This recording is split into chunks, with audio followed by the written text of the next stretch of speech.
그의 검은 가방. 이모견 단편소설.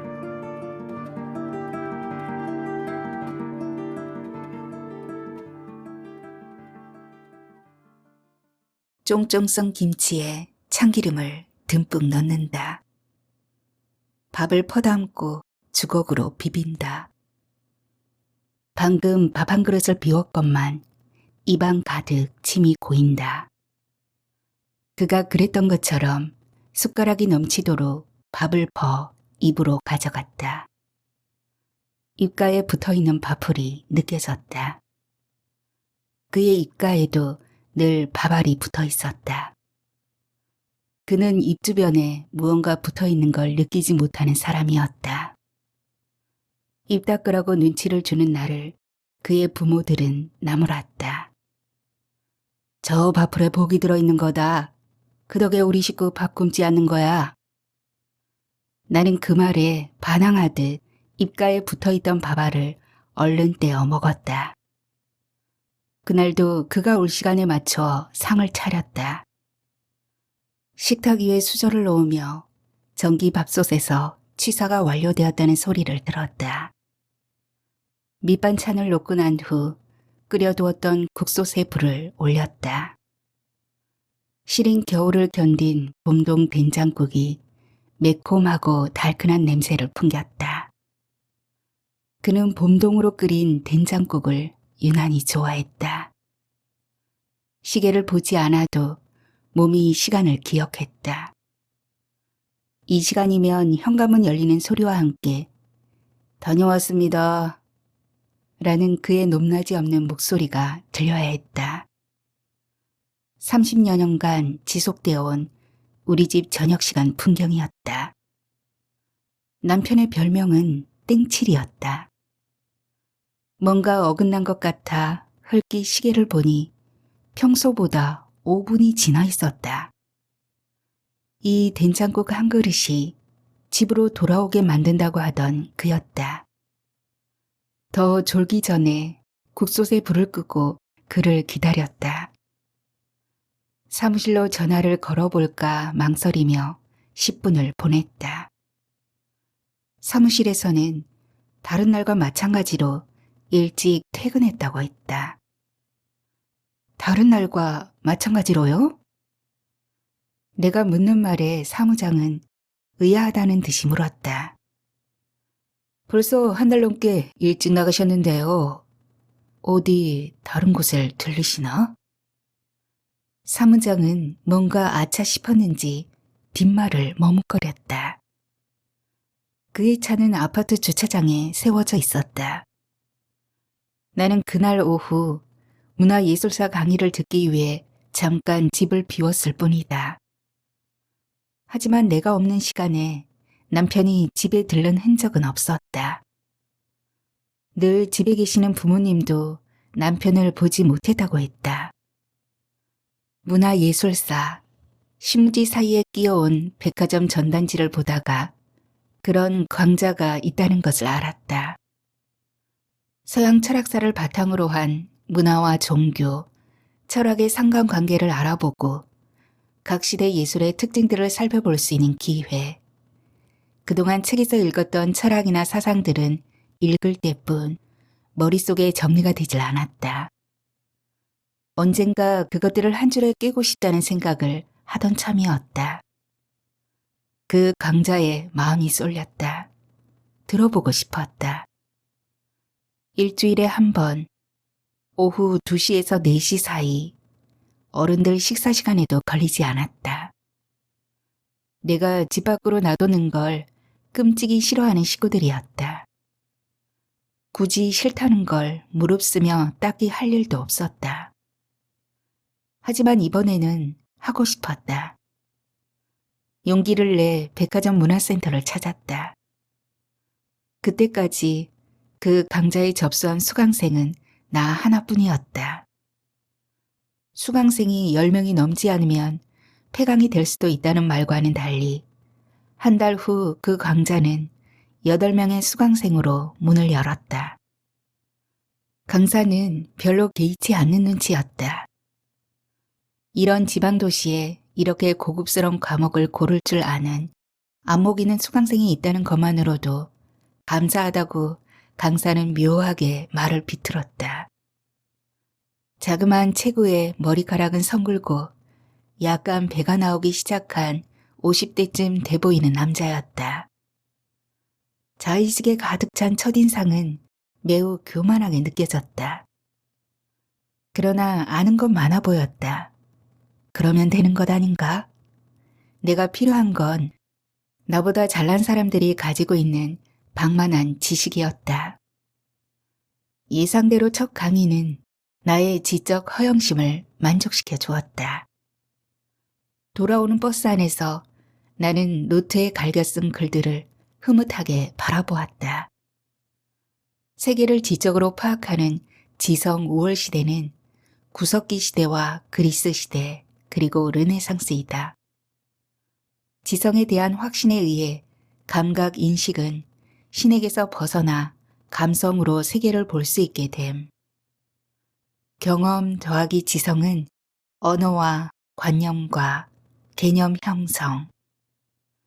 신이냐 인간의 지성이냐, 인류의 철학사는 늘 이 둘 중 어느 것을 우위에 둘 것이냐의 논쟁이라고 했다. 뭔가 자리를 잡는 느낌이었다. 조만간 더 분명하고 명쾌한 개념이 성립될 것 같은 믿음이 생겼다. 강사도 그럴 거라고 말하지 않던가.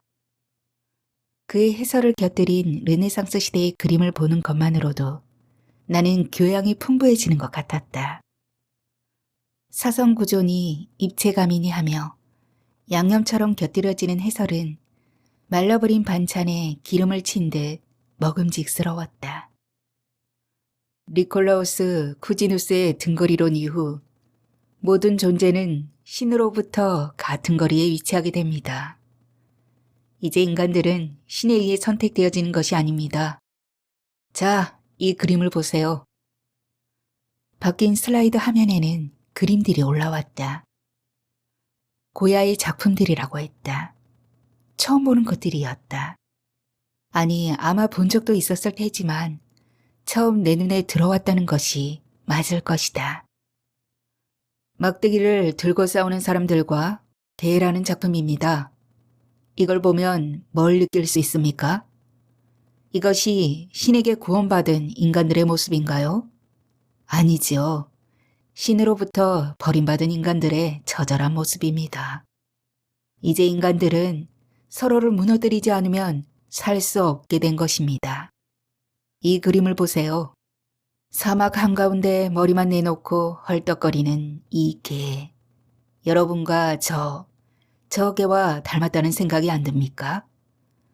이게 바로 신을 버린 우리들의 모습 아닐까요?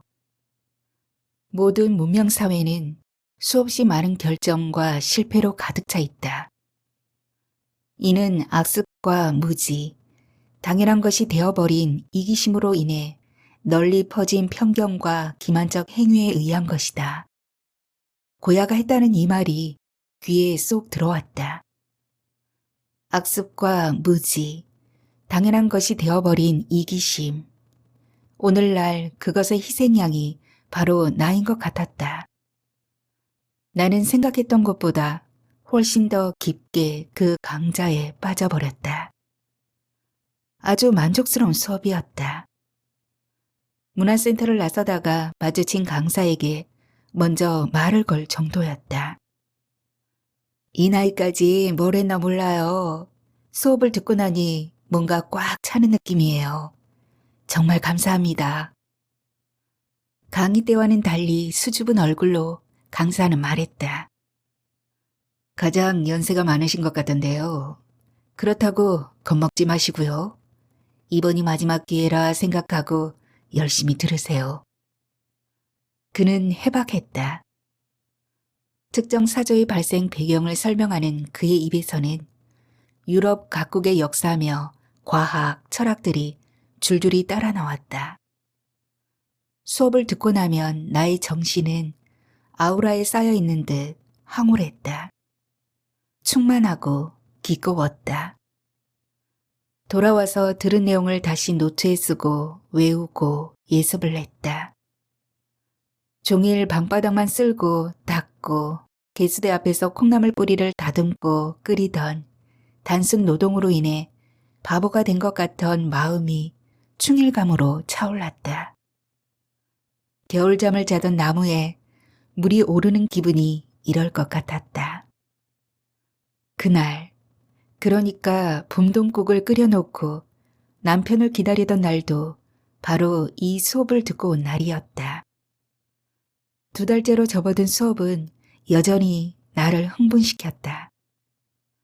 수업 시간에 대충 흘려 적었던 메모들을 가지런하게 노트에 정리했다. 학창 시절로 돌아간 기분이었다. 나도 모르게 콧노래가 흘러나왔다. 저녁상을 차리는 손길도 흥겨웠다. 그쯤에는 그가 투정을 부려도 시어머니가 잔소리를 해도 대충 넘길 수 있었다. 된장국이 꽃송이처럼 끓어올랐다. 겨울난 봄동이 웅숭 깊은 맛을 내듯 내 삶도 이제 그 깊은 맛을 알아가는 것 같았다. 나는 국이 꽃처럼 피어나는 동안 물을 끓여 콩나물과 아귀를 데쳐냈다. 아귀찜 양념은 마늘을 듬뿍 넣고 고춧가루와 국간장에 미리 버무려 놓았다. 그가 오는 소리에 맞춰 한 소끔 끓여낼 예정이었다. 이제 그만 돌아오면 저녁상은 구색이 맞았다. 전화를 들고 망설였다. 누군가 자꾸 목을 조이는 것 같다고 넥타이를 풀며 뒷덜미를 문지르는 그에게 나는 언제부턴가 전화를 거는 것이 조심스러웠다. 애비 오면 같이 먹자. 시어른들은 매번 아들을 기다렸다. 아들이 그런 관심을 얼마나 버거워하는지 어른들은 몰랐다. 제발 나 기다리지 말고 밥들 좀 먹으라고. 식구들이 내가 올 때까지 밥 안 먹고 기다리고 있다는 걸 생각하면 얼마나 숨이 막히는지 알아? 내가 당신들과 같이 밥을 먹어주기 위해 하던 일도 그만두고 헐레벌떡 달려와야 하는 기분을 아느냐고. 내 밥 한 번 더 차리는 게 싫어서 그런 거라면 내가 아예 먹고 올게. 밥상을 차리며 어디쯤 오고 있느냐고 묻는 전화에 그렇게 모질게 대답하던 남편이었다. 혼자 먹는 밥보다는 식구들이 둘러앉아 같이 먹자는 게 그토록 화를 낼 일인가? 그러고 보니 남편은 고야 그림 속의 개처럼 무언가가 턱까지 치받친 사람처럼 굴었다. 그냥 바라보기만 하는 식구들의 눈길에도 진저리를 쳤다. 하긴 나이 든 어른들이 남편을 바라보는 눈길은 내가 봐도 부담스러웠다. 자랑스럽고 대견하고 모든 걸 의지한다는 한결같은 눈빛, 나라도 질릴 것 같았다. 달갑지 않은 것 앞에서는 무표정이 되는 나와 달리 남편은 순간순간 화를 터뜨렸다. 식구들이 함께 모여 밥을 먹는 자리는 늘 가시방석이었다. 나에 대한 불만도 아이들에 대한 불만도 비켜가는 법이 없었다. 아들은 그런 아빠를 피해 재수를 포기하고 군대에 가버렸고 졸업을 한 딸은 아르바이트를 하면서도 혼자 따로 지내고 있다. 아이들이 상처를 입을까봐 되도록 큰 소리를 내지 않으려고 입을 다물고 있는 나를 보며 남편은 버럭 화를 냈다. 그런 식으로 순간을 모면하려고 들지 마. 당신 속 다 아는데 교활하게 감추지 말란 말이야. 하지만 지금까지 맞대응을 하기보다는 무대응으로 세상을 살아온 나였다. 어릴 때부터 맞이었던 나에게 강조된 것은 순종과 인내였다. 세상은 내게 맞서 싸우기보다는 참을 것을 강요해왔다. 하루 3번만 눈 딱 감고 참으면 살인도 피해간단다. 엄마는 이른 나이에 결혼하는 내게 어른들 앞에서는 바른 말이 말대꾸라고 했다. 나는 엄마의 가르침대로 시어른들 앞에서도 좀채 의견을 드러내지 않았다. 그런데도 결혼 초 떼쓰는 아이를 꾸짖다가 아버님께 꾸지람을 들었다. 지금 네 앞에서 아이를 야단치는 게냐? 혹시 우리가 불편하다고 시위하는 게냐? 그 뒤로는 아이들을 야단치는 것에서도 손을 뗐다. 내가 그들의 의견에 동의하지 않는다는 표시를 할 수 있는 방법은 입을 다무는 방법뿐이었다. 그렇게 웃음을 잃은 백지처럼 이 집안에 길들여졌다. 모두 잘난 사람들이어서 나라도 다소곳해야 집안이 편안했다. 그런 내게 남편은 교활하다고 했다. 처음에는 서운했다. 맞받아치고 싶었다. 그러나 곰곰이 생각해보니 그 말이 맞는 것도 같았다. 큰 소리를 내서 싸우는 것보다 한번 참아 넘기는 게 편했다. 직설적인 남편 입장에서는 그게 교활함으로 보일 수도 있었다. 사실은 날이 갈수록 예민해지는 남편이 두려웠다. 섭을 지고 불구덩이로 뛰어들 순간을 노리는 사람처럼 보였다. 남편을 객관화시키면 좀 견디기가 쉬웠다. 그에게 불을 붙이는 역할은 늘 눈치 없는 어머님이 했다. 누구네 집은 가족들이 몽땅 하와이로 여름휴가를 간다더라. 내 누나가 환갑인데 뭐 좀 해야 하지 않겠니? 그는 그런 불편한 소리들이 왜 자신의 귀에까지 들어와야 하는지를 내게 물었다. 보통의 부인네들은 그걸 중간에서 차단한다는데 당신은 그런 문제를 의도적으로 나에게 넘기는 거냐고 억지를 부렸다. 돈이 잘 돌 때는 어머니나 가족들에게도 후했던 그였다. 그러나 사무실 형편이 어려워지면서 나 몰래 가족들에게 건너가던 용돈도 줄었을 것이다. 어머니는 그런 불만을 그에게 드러냈다. 그냥 모른 척하는 게 속편했다. 그에겐 그게 교활이었다. 남편은 잠시 그대로 놔두면 늘 제풀에 화가 풀렸다. 잔소리 한마디라도 보태면 일이 커지는 걸 알기에 그냥 두었다. 식구들을 싸잡아 한바탕 성질을 부리고 나면 그 사태가 평정되었다. 공연히 당신에게 화를 내 미안하다고 사과도 잘했다. 우리는 별로 다투지 않았다. 그의 불같은 성격을 고칠 자신이 없어서 피했다. 그게 현명한 방법이라 생각했다. 남들은 그런 우리를 인고 부부라고 했다. 나는 속으로 웃었다. 남편도 알고 있을 것이다. 내가 자기의 목에 멍에를 씌워놓고 고삐를 느렸다 잡아챘다 조종을 하는 느낌이라고 한 걸 보면 철없는 부모와 캥거루 같은 자식 새끼들 그리고 너구리 같은 마누라 나만 바라보고 있는 10개의 눈동자가 무서워. 이젠 정말 가족을 부양하는 의무에서 벗어나고 싶다는 그의 말을 들으면서도 그저 늘 하던 투정이려니 여겼다. 가장이 가족을 먹여 살리는 건 당연한 일 아닌가? 나라고 평생 포 만나는 집안일이며 주방에서 때맞춰 음식 장만하는 것이 좋기만 했겠는가? 꿈속에서도 자기만 바라보는 눈동자 10개 때문에 가위에 눌린다고 할 때 나는 그저 농담처럼 말했다. 그중 내 눈동자 2개는 빼줘요. 나는 당당히 내목하면서 당신 밥 먹는 거니까. 남편은 머리가 아프다고 했다.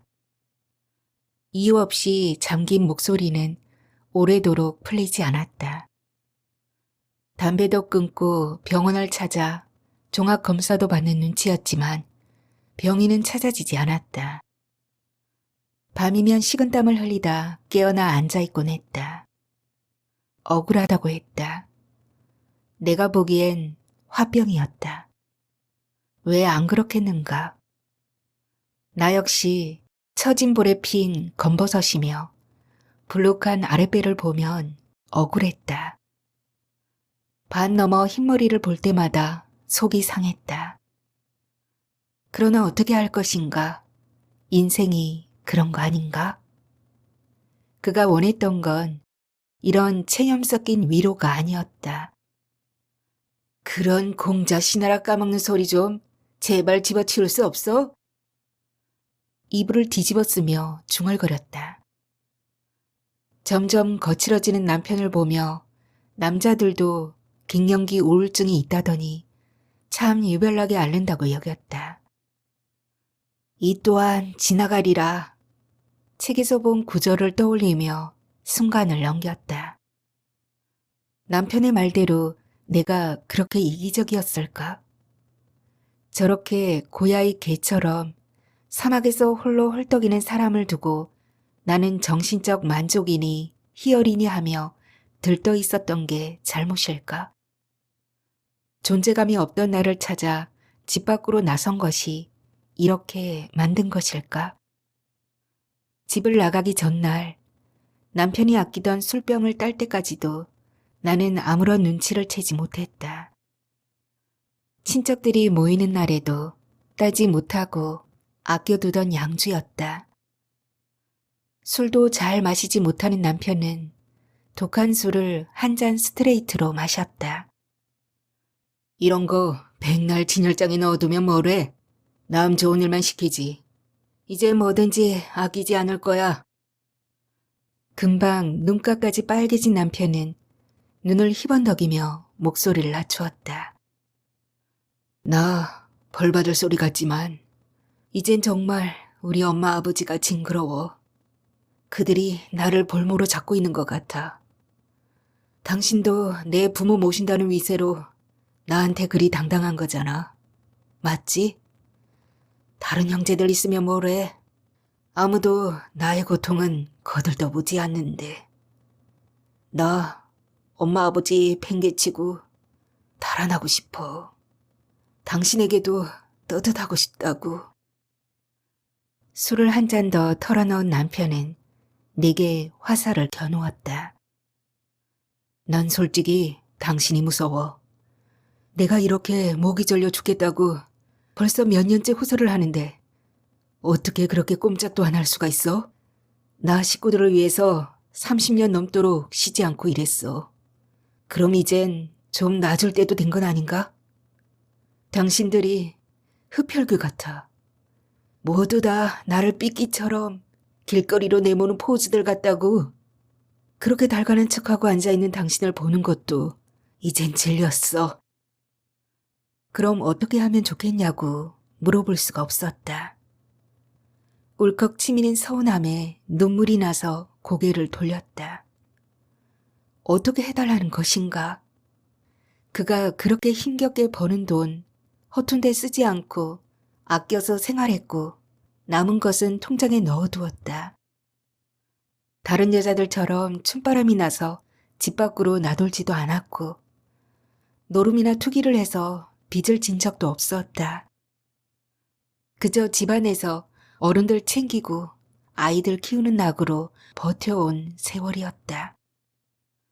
그렇다고 노인네들 때문에 남들처럼 힘을 기울여 애들을 키우지도 못했다. 보석에도 관심이 없고 모양을 내느라 백화점 같은 데도 가지 않았다. 요즘 개도 소도 걸고 다닌다는 명품백은 구경도 하지 못한 나였다.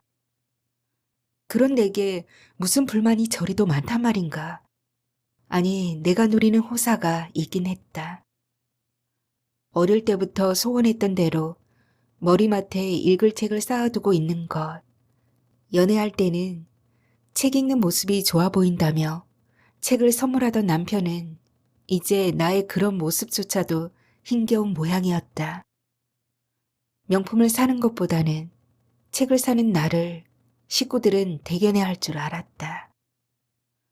그런데 어른들도 책을 읽는 나를 못마땅해 했다. 책을 읽는다고 밥이 나오냐 떡이 나오냐 그저 눈만 높아갖고 사람이 땅을 밟고 살아야지 하늘을 날아다니며 못 쓴다. 세상은 교과서와 달랐다. 어릴 때는 칭찬받던 행동도 생활에 도움이 되지 않을 때는 곧잘 비난의 대상이 되었다. 그 학술에 내 몫을 찾지 못하는 것은 양보가 아니고 바보였다. 나는 저축이 아니라 투기를 했어야 했다.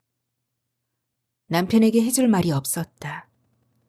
그는 진실로 아픈 것 같았다. 저렇게 대놓고 진저를 치는 사람 앞에 앉아있는 내가 참으로 초라했다. 남편은 쉰 목소리로 소리를 질렀다. 이젠 제발 나 좀 놔줘. 나도 그럴 권리쯤 있지 않나? 한국에 있다간 숨통이 막힐 것 같아 아무도 모르는 나라로 갈까 한다고도 했다. 미친 사람처럼 날뛰는 남편을 보며 저러다 정말 돌아버리면 어쩌나 걱정도 되었다. 또 어쩌면 정말 떠날 수도 있겠구나 싶은 마음도 들었다. 입을 다문 채 남편의 성질이 가라앉길 기다렸다. 조금 있으면 다른 날처럼 평상심으로 돌아올 거라 믿었다. 그리곤 아무렇지도 않게 잡채를 해달라거나 편육을 해달라고 할 줄 알았다. 몹시 화를 낸 다음 남편이 화해를 청하는 방법은 별식을 해달라는 거였다. 생각해보니 남편은 그날 화해를 청하지 않았다. 그저 아침밥을 묵묵히 먹고 나갔을 뿐이다. 문화예술사 강의는 확실히 나를 들뜨게 만들었다. 간밤에 남편 넋두리를 그저 술주정으로 돌려버렸다. 사과하지 않는 남편에게 별 불만도 생기지 않았다. 오히려 남편이 청하지도 않았는데 아귀찜을 정성껏 준비할 정도로 마음이 너그러워져 있었다. 그날 그토록 오랫동안 퍼붓던 그 앞에서 내가 어떤 방식으로든 터뜨렸다면 그는 집을 나가지 않았을까? 그의 차에는 그가 들고 다니던 검은 가방만 놓여 있었다. 20여 년 전 개업 때 산 낡은 가방은 빈 것처럼 훌쩍 들렸다.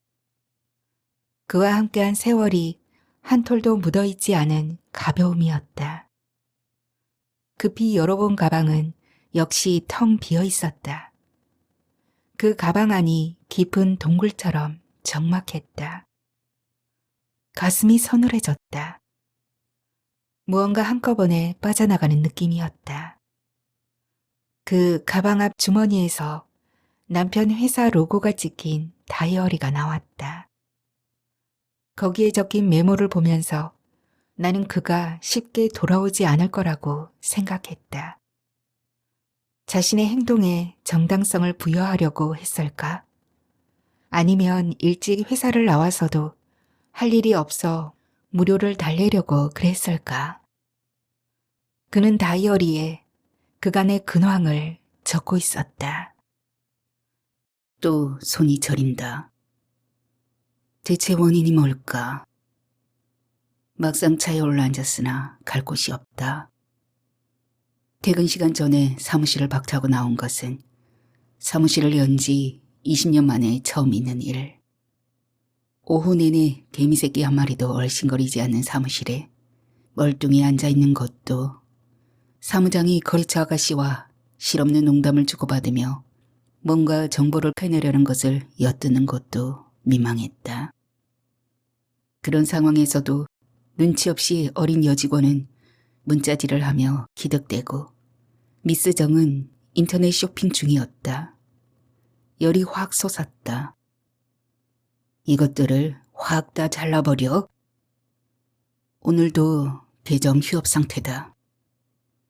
이렇게 상담하러 오는 고객조차 뚝 끊어진 것은 전에 없던 일. 다른 사람들이 진짜 어렵다고 하는 소리를 들으면서도 엄살로 여겼는데 이제야 그 심정을 알 것 같다. 사무실 식구들과 눈이 마주칠까봐 겁이 난다. 앉아있기에 민망해 먼저 들어가겠다고 나오긴 했으나 오늘도 딱히 갈 곳이 없다. 친구들을 떠올려 보지만 만나고 싶은 친구가 없다. 그동안 내가 살아온 꼬라지가 참으로 한심하다. 앞으로 뭘 해먹고 살아야 할까? 옆차에서 시동을 거는 소리에 놀라 선잠에서 깼다. 사무실 옆 동신개발 정차장이다. 설정 사건이 많을 땐 한 달에 서너 건씩 일을 가져올 때도 있었는데 요즘엔 도통 일을 가져오지 않는다. 혹시 저들도 다른 사무실로 거래처를 옮긴 건 아닐까? 불황이 겹치다 보니 자꾸 수수료를 내리는 사무실이 많아졌다. 살아남자니 결국 제 살 깎아먹는 식으로 거래처의 요구를 들어주어야 한다. 단골이라 믿었는데 너무 무심했나? 아는 척할까봐 고개를 푹 숙였다. 그의 차가 바삐 어디론가 사라진다. 오늘은 차를 파는 영업사원이 사무실에 왔다. 신차를 사면 50만 원 할인에 최신 내비게이션을 달아준단다. 최고급 썬팅은 당연 기본이라고. 그동안 친구 녀석에게 차를 사왔건만 녀석이 해준 건 썬팅이 고작이었다. 왠지 배신감이 들었다. 아내에게 차를 한 대 사주어야지 오래전부터 마음먹었지만 이제는 그럴 만한 여력이 없다. 그 사람에게 그 정도는 해줘야 되는데 내가 생각해도 참 못났다. 이렇게 가만히 앉아있기만 해도 알아지는 게 있다. 동신개발의 실질적인 책임자가 정차장인 것은 알았는데 그 녀석이 사무실 아가씨와 연애를 하고 있다는 걸 목격하다니. 먼저 내려온 아가씨가 차 안으로 들어가면 한참 후에 내려온 정차장이 두리번거리며 차로 들어간다. 한참 출렁거리던 차가 잠잠해지면 얼마 후 차에서 나온 아가씨가 사무실로 올라간다. 얌전한 줄 알았는데 맹랑한 아가씨다. 녀석은 곧바로 퇴근을 하는 모양이다. 아직 해가 지려면 멀었는데 저렇게 차 안에서 버젓이 사랑 노름을 하는 저들을 뭐라 해야 할까. 정차장 차는 밖에서 보면 아니 들여다 보이지 않는다. 저 짓을 하려고서 그랬던가? 남들은 저렇게 연애질도 잘하는데 난 뭘 하며 살았나. 울컥 화가 치민다. 내가 없으면 우리 직원들도 저렇게 일찍 퇴근해버리는 건 아닐까? 얼른 전화를 꺼내 사무실로 전화를 건다. 미스 정이 전화를 받는 걸 보며 휴대전화의 폴더를 덮었다. 내가 생각해도 참 졸렬하다. 난 왜 이렇게 못났을까? 자꾸 목이 칼칼하다. 오른 가슴 쪽에 뭔가 걸린 듯 불편해서 연신 바튼 기침을 한 지 제법 오래되었다. 아내에게 전화로 병원에 예약 좀 해달라고 부탁했다. 알았다고 전화를 끊는다. 어디가 아프냐고 묻지도 않는다. 가장이 아프다고 해도 눈도 끔찍하지 않는 식구들이다. 하긴 석 달이 멀다 하고 종합검진을 받건만 딱히 그럴듯한 병명이 나오질 않으니 누굴 원망할 것인가. 분명 몸 어딘가가 단단히 망가지고 있건만 의사들이 그걸 찾아내지 못하는 것만 같다. 얼마 전에는 등이 뜨끔거리고 가슴이 아파 CT 촬영이며 MRI까지 찍었건만 기껏 목 디스크라는 진단이 나왔다.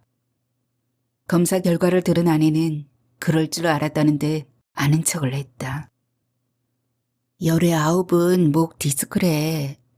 목뼈를 늘려야 한다면서 보조기 착용하라는 말은 안 해요? 뭘 그렇게 주워들은 것은 많은지 모든 일에 아는 척을 하고 나선다. 보기 싫다. 게다가 어른들은 한술 더 뜬다. 애비도 이제 60이지? 아플 때가 된 거야. 좀 더 나이 먹어봐라. 구멍마다 안 아픈 곳이 없다. 덜덜이 벨트에 올라서서 허리를 마사지하며 애구구 비명을 지르는 어머니는 올해 90이다. 언제라도 외출을 할 것처럼 곱게 화장을 하고 있다. 화장을 하려면 한 나이라도 젊은 아내가 해야 하는 것 아닌가. 지나치게 건강을 챙기며 몸단장을 하는 어머니도 아마도 100살까지 살 거다. 그럼 내 나이 70. 그때까지 이 모양으로 살아야 하나? 끔찍하다.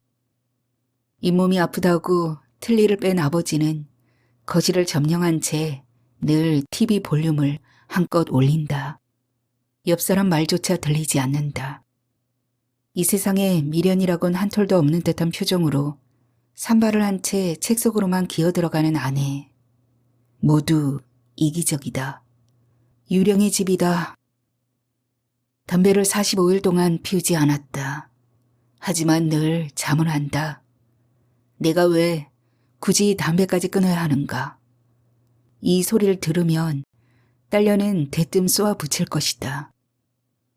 그렇게 억울하면 피워. 아빠가 건강하고 오래 살려고 끊는 거 아니야? 나 같으면 그렇게 좋은 거 안 끊고 실컷 피우다 죽겠다. 누굴 닮아 그렇게 당돌한 것인지. 그래도 눈에 밟히는 건 혼자 나가 살고 있는 딸이다. 요즘은 도무지 아내의 본심을 모르겠다. 어깃장인지 진심인지 늘 부스스한 머리에 개운에 걸치고 있는 패딩 조끼는 봄이 온 지가 언젠데 아직도 등에서 떼어내질 못한다. 등을 움츠린 채 연신 콜록거리면서도 병원에 가지 않는다. 이젠 그런 모습도 내게 시위하는 것처럼 느껴진다. 그런 아내를 보는 것보다는 차라리 지적는 짓을 하는 개그 프로를 보는 편이 낫다. 그러던 여자가 요즘 뭘 배운다고 하더니 실쭉 안 하던 웃음까지 짓는다. 더 징그럽다. 부동산에서 도장을 갖고 오라는 전화가 왔다. 1년 동안이나 비어있던 점포가 한 달 전에 계약이 되었다. 구두로 계약을 하고 보증금은 통장으로 주고받았다. 시간이 나면 도장을 찍어주겠다고 해놓고는 까맣게 잊고 있었는데 오늘은 도장을 꼭 좀 찍어달란다. 아내에게 전화를 걸어 어른들 저녁 챙겨드리고 도장 가지고 나오라고 했다. 아내 이름으로 변두리의 상가를 분양받은 건 이틀 전이었다. 은근히 좋아할 아내를 기대했었다. 그러나 아내의 반응이 영 시원치 않았다. 관심이 없는 건지 없는 척 하는 건지. 그동안 임대는 되지 않고 관리비만 20만 원씩 꼬박꼬박 물었다. 시세는 분양가의 절반으로 떨어져 팔려고 해도 팔리지 않았다. 아내는 당신이 하는 일이 그렇지 뭐 이런 눈빛으로 바라봤다. 성질 같아선 형편이 어려운 누님을 불러다 뭐라도 시켜볼까 했지만 상황이 안 좋으면 그 집 식구들까지 떠안게 될까봐 그만두었다. 그러던 중에 이루어진 거래라 은근히 기분이 좋았다. 오랜만에 아내와 저녁이나 먹고 분위기를 바꿔봐야지. 남편의 메모는 여기에서 끊겨 있었다. 나는 도장을 가지고 나갔던 날을 기억한다. 남편의 전화를 받고 어른들께 함께 가자고 했다. 진종일 좁은 거실을 맴도는 어른들이 딱했다. 자식이 많으면 뭐하나? 누구 하나 부모님 찾아와 바깥바람 한번 쐬어드리려는 사람이 없는걸. 나 역시 일부러 어른들을 모시고 나갈 마음은 나지 않았다. 마침 남편이 상가가 나갔다고 했다. 그 가게에 분식집을 차렸다기에 어른들 모시고 나가서 식사라도 할 참이었다. 남편이 정차하고 있는 사이 뒤 차들이 경적을 울려댔다. 남편의 차는 벤 종류라 차체가 높아 어른들이 타기에 불편했다. 몸이 무거운 어머님은 당시 몸을 끌어올리기조차 힘들어했다. 엉덩이를 받쳐 밀고 안에서 아버님이 잡아당기고 짐짝처럼 안으로 굴러간 어머니가 자리도 잡기 전에 남편은 차를 출발시켰다. 괜한 짓을 한 건가 싶어 남편을 보며 변명을 했다. 진종일 집에 계시는 게 안 돼 보여서 같이 가시자고 했어. 남편은 누가 뭐래? 하고 되물었던가. 그리고 며칠 후 남편은 21년 산 양주를 땄던 것이다. 나 벌 받을 소리 같지만 이젠 정말 우리 엄마 아버지가 징그러워 죽겠어. TV 드라마를 보면 결혼 전 여자들이 받는 프로포즈들은 참 감미로웠다. 케이크 속에 반지를 감추기도 하고 꽃다발 속에 사랑을 적은 편지를 넣기도 하고, 하지만 남편의 프로포즈는 그런 것과 거리가 멀었다. 너는 결혼하면 우리 부모님을 모셔야 하는데 그렇게 할 수 있겠어요? 인연이 되려고 그랬을까? 남편의 프로포즈가 참 믿음직스럽게 느껴졌다. 평생을 맡겨도 좋을 남자 같았다. 그날 모두 포즈처럼 자신을 거리로 내몬다고 하는 남편에게 그렇게 힘이 들면 떠나라고 해야 했을까? 그랬으면 남편은 떠나지 않았을까? 남편의 말처럼 난 정말 이기적인 모양이다. 그렇게 힘들어하는 남편을 아직도 붙잡아 두려고 하는 걸 보면 사무실 운영이 그렇게 심각한 줄도 모르고 있었다. 그렇더라도 그는 꼭 그렇게 떠나야 했을까? 하긴 내가 남편이었다고 해도 선택의 여지가 많지는 않을 것 같다. 이제 내 곁에는 처분만 기다리는 두 노인이 남아있다. 평생 집이라는 울타리와 책세상 밖을 나가보지 못한 나. 이제 겨우 문화예술사라는 강의를 들으며 희열을 느끼고 있던 내 앞에 그 짐은 너무 버겁다. 빠지지 말라고 하던 강사의 말이 떠오른다. 남편이 떠난 것보다 그 강의를 들을 수 없다는 게 더 안타깝다는 생각도 든다. 결국 세상의 철학이나 예술사는요, 인간들이 신에게 의존하며 가까이 다가갔다가 제풀에 멀어졌다 하는 그 과정을 적어놓은 거예요.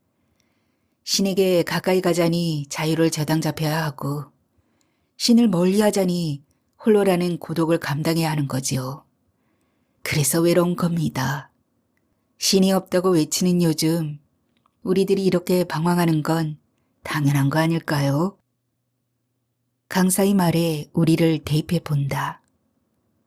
남편도 아마 가족들에게 저당잡혔던 젊은 날이 억울했을 테고 그 구속에 진저리가 났을 것이다. 나 역시 그랬으니까. 하지만 용기가 없는 나와 달리 그는 자유를 선택했는지도 모른다. 많이 망설이며 내린 결론이었을 것이다. 자유를 택하기엔 몸도 마음도 너무 낡아버린 나이. 그래서 더 안타깝다. 처음 며칠 동안은 그가 뒷머리를 긁적이며 문으로 다시 들어설 것만 같았다. 아무리 생각해도 그는 고독을 즐길 만큼 모진 사람이 아니었으니까. 하루에도 수만 가지 생각이 피고졌다. 남편 없이 보낸 지 벌써 2달째. 한 일이라곤 사무실을 사무장 체제로 돌려놓은 것뿐이다. 남편은 사무장에게 지나가는 말로 얘기한 적이 있다고 했다. 임대료 내고 직원들 월급을 가져갈 수 있다면 그냥 유지해 보라고. 사무장은 자신이 없다고 했다. 벌써 지난달 월급들도 못 가져갔다며 울상을 지었다. 우리 생활비를 챙겨달라는 말은 할 수가 없었다. 이제 남은 식구들을 어쩔 것인가. 그 생각만 하면 자꾸 허기가 진다. 이래서 그도 그렇게 먹어댔던 모양이다. 먹은 것을 소화도 못 시키면서 자꾸 식탐이 생긴다. 그가 떠난 뒤 몸무게가 3kg나 늘었다. 부모님을 찾아뵙는다며 드나드는 동갑내기 시누이가 속을 갉아댔다. 언니 얼굴 좋아졌수? 괴팍스런 오빠가 없으니까 오히려 신수가 훤해 보이네. 말을 가려할 때도 대수련만 여전히 막내티를 내는 신우이가 밉다. 나도 그처럼 어디론가 떠나고 싶은 마음뿐이다. 그러나 자유를 찾아 떠나기가 두렵다. 세상과 부대낌도 무섭고 혼자 외로움을 견딜 자신도 없다. 그에 차 있던 가방처럼 나도 속이 텅 빈 것 같다. 뒤통수까지 멍하다. 무슨 생각이든 오래 할 수가 없다. 언니 앞으로 된 그 가게 말이유. 그 사람들 내보내고 언니가 거기서 식당이라도 해보는 건 어때요? 이제 그가 사라진 지 2달 남짓이건만 그런 조언을 하는 신우이가 무섭다.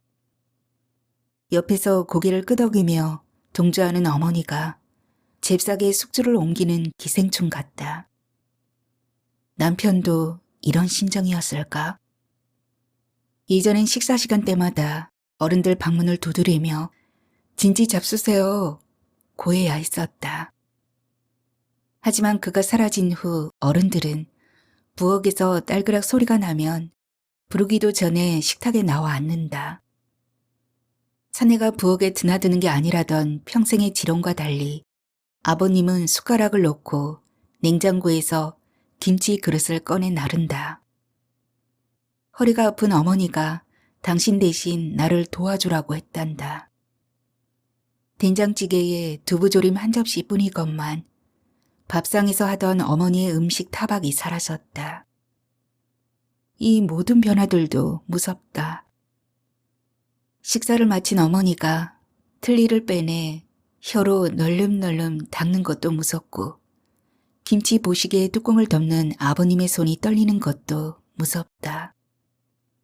올해 90, 변화를 감지한 늙은 몸들의 두려움을 보는 것도 두렵다. 나의 몸도 저렇게 비굴했던가? 식탁 한편에 놓여있는 노트. 한동안 나를 환희심에 들뜨게 했던 그 공책들 위를 덮고 있는 건 정류장에서 가져온 가로수와 교차로, 구인 밑줄 친 부분에 무너진 활자가 멍하니 앉아있는 나를 향해 얄궂게 웃는다. 나도 그처럼 소리를 지르고 싶다. 동굴처럼 깊어 보이던 그의 텅 빈 가방. 그 가방을 떠올리면 다시 허기가 진다. 30에 가까운 결혼 생활을 텅 빈 가방 하나 남기고 사라진 그 가방을 채우기 위해 먹어줘야 한다. 식탁에 남아있던 김치를 도마에 쏟아 쫑쫑 썰었다. 아직 된장찌개 자국이 남아있는 밥그릇에 밥을 퍼담고 김치를 얹는다.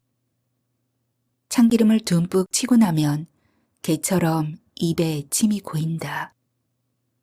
미처 밥을 비비지도 못하고 볼이 미어 터지도록 밥을 퍼넣는다.